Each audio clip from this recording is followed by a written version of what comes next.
Стадион. Емисија за вашата вистина. Стопанската комора последните месеци, последните денови покажува една засилена проактивност, една офанзива.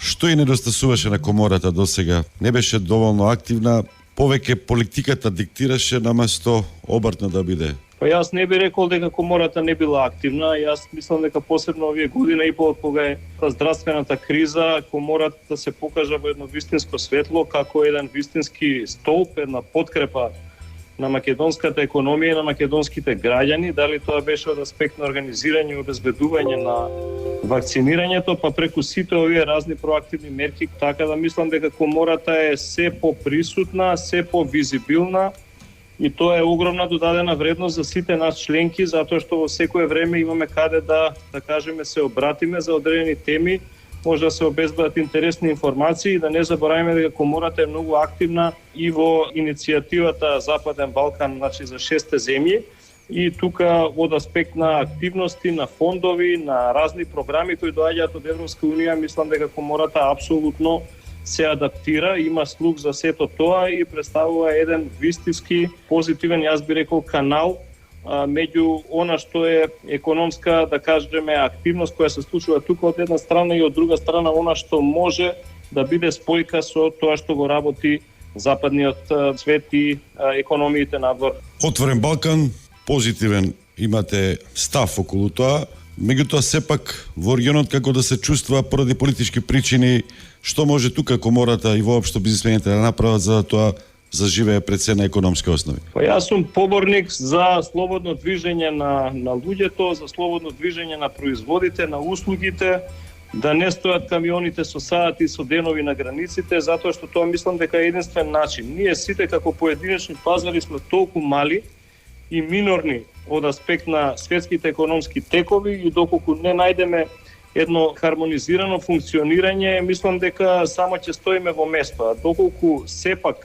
тука се користи оној ЦЕФТА договор и други останати поволности, доколку може да има проток посебно и на работна снага, затоа што е очигледно дека добар дел од младите луѓе си одат во Германија, во Швајцарија, во некои други земји, многу е битно да може тој проток да го имаме тука, за да може да учиме едни од други и да може да напредуваме. Затоа што таа размена на знаење, на искуства е многу важна. Вие сте една од ретките компании која што има аквизиции надвор од Македонија, во регионот Европа и пошироко. И што им недостасува на македонските бизнисмени? Еве, кој е вашиот совет? Повеќе храброст, обука, образование или пак станува збор за нешто друго?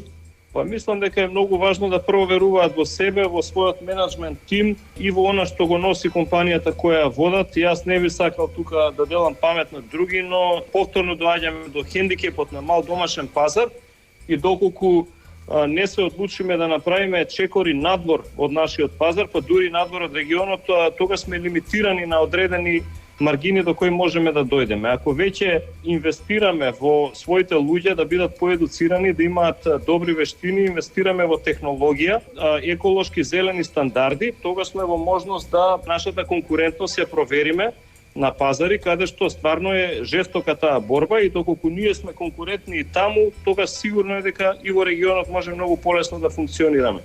Така јас мислам дека мора да се проба за да види секоја компанија до каде и колку може да се носи со предизвиците на интернационалната конкуренција. Но нормално тоа треба да оди чекор по чекор, значи прво дома, после во регионот, па на крај пошироко. Очигледно образованието има проблеми, тие што се добри кадри заминуваат. Што се направи да се промени структурата, курикулумите образовни на факултетите, меѓутоа треба да се почне сигурно и од основното и од средното образование. Гледам сега во најновите напори на Стопанската комора, фокусот е токму на образованието, тоа што порано се викаше стручно образование, сега дуално образование. Мислам дека нас ни требаат нови генерации со нови вештини кои ќе може да ги пратат новите технолошки текови. Прво, образовниот систем дефинитивно мора да се прилагоди на потребите на реалниот сектор, затоа што е многу голем предизвик кога ќе дојде некој со одредено образование и ви треба многу долго време да може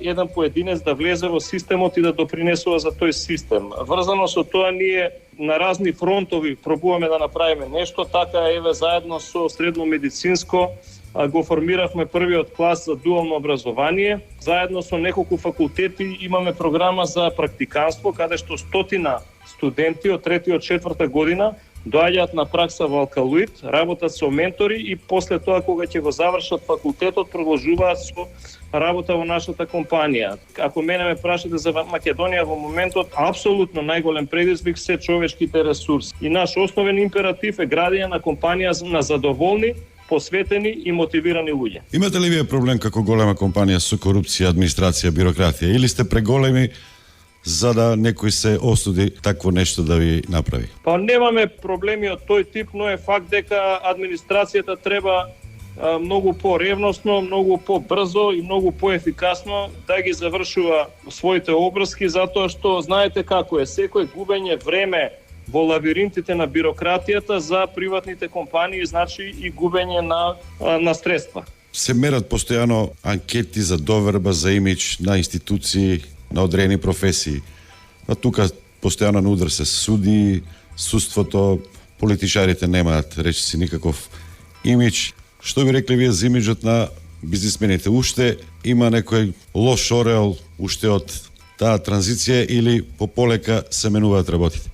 Па јас мислам дека компаниите се борат да го најдат својот излез под сонцето и апсолутно не им е лесно, апсолутно на секој му е доста специфична позицијата, значи имаме многу предизвици, имаме еден долг период на транзиција, се уште немаме доволно голема интеграција на нашата економија со европската и со светската и во секој случај мислам дека не е едноставно, но јас што го гледам, мислам дека сепак во нашата бизнес заедница има потенцијал, мислам дека се покажавме како доста жилави, како отпорни на многу предизвици и убеден сум дека може македонската бизнес заедница да се прилагоди и на новите текови кои доаѓаат. Ова прашав затоа што многу често и вие ќе слушнете се шири некој впечаток дека главни кошничари во тој процес на тој пат кон Европската унија поради страф од конкуренција се токму бизнисмените македонски, односно олигарсите. Па за мене тоа е смешна констатација, посебно би сакал да кажам дека еве на пример компанија како нашата која над 65% од своите пласмани ги реализира на странските пазари, присутни сме во над 40 земји од светот,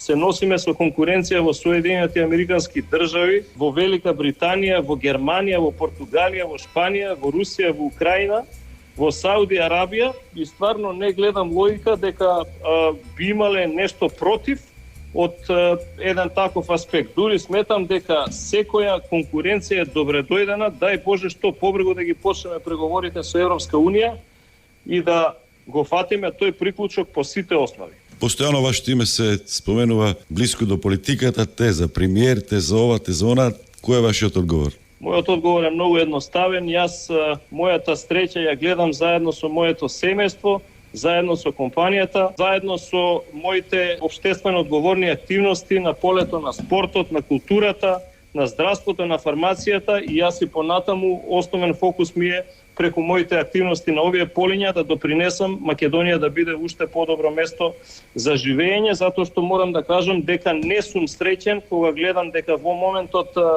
можеби на луѓето во мојата компанија им оди добро, но гледам дека на еден куп други луѓе во оваа држава не има така розова ситуација. Стадион. Емисија за вашата вистина.